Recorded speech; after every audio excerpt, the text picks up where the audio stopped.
Invitamos a nuestro querido director Jairo Castro. La educación en Bogotá quedó atrás en la lista de prioridades de la alcaldía de Bogotá. Buenos días, Jairo, señor director. Muy buenos días al magisterio y a la comunidad educativa que nos ven y nos siguen por Facebook Like al programa Encuentros Pedagógicos de Renovación Magisterial. Un saludo a los que nos escuchan por la emisora Mariana y también a los que nos siguen por nuestras redes en el exterior. Hoy la nota del director se intitula La educación en Bogotá se quedó atrás en la lista de prioridades.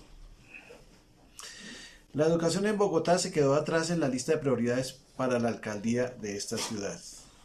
El presupuesto cada vez es más escaso. Los proyectos que habían dado un avance pedagógico en la educación para los niños y niñas de los colegios públicos fueron cancelados.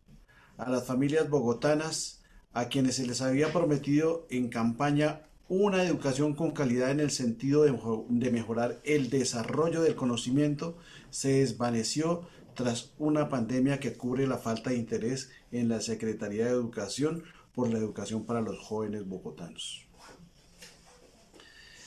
La alcaldía de Claudia López, a los pocos meses de iniciado su gobierno, se le atravesó el virus del COVID-19, pandemia que enmarcó un atraso en la educación de los colombianos, acentuada con la falta de presupuesto para apoyar a los estudiantes y las familias que requerían adquirir la tecnología necesaria para la educación virtual programada por la Secretaría de Educación del Distrito.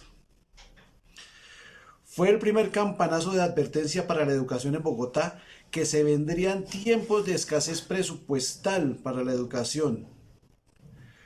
Fue difícil para las familias de los estudiantes que no contaban con el dinero para el internet, mucho menos para adquirir un computador. Muy pocas familias fueron apoyadas con estos recursos educativos para siquiera mantener un nivel de educación acorde con la educación a distancia. No hubo presupuesto adecuado para apoyar la educación en las condiciones de confinamiento por la pandemia.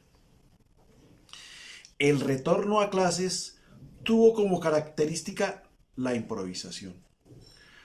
Volver al colegio en condiciones insalubres no fue la única falencia. También fue la falta de proyectos pedagógicos que dieran las condiciones de una nueva relación social en los colegios y el nivel académico con que se regresa a estudiar presencialmente para asumir la tarea de encursar el desarrollo del conocimiento. No hubo tal interés con la academia por parte de los entes que rigen y orientan la educación en la capital del país. No es sino ver cómo los estudiantes que necesitaban transporte se quedaron muchos sin estudio porque la SED no previó este ítem en el retorno del colegio. De la misma manera, las condiciones de prevención para el contagio en los colegios no las hubo. Sobre la marcha del retorno y ya en las aulas hubo que improvisar la ventilación cruzada.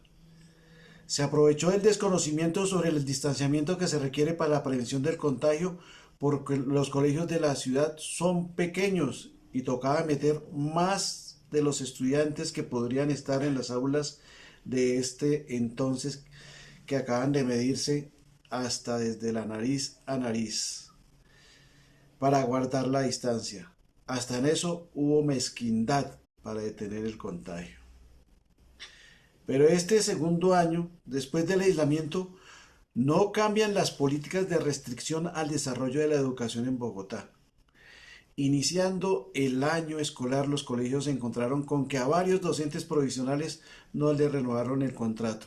Y la orden es que a los colegios había que reducir la planta docente por falta de estudiantes.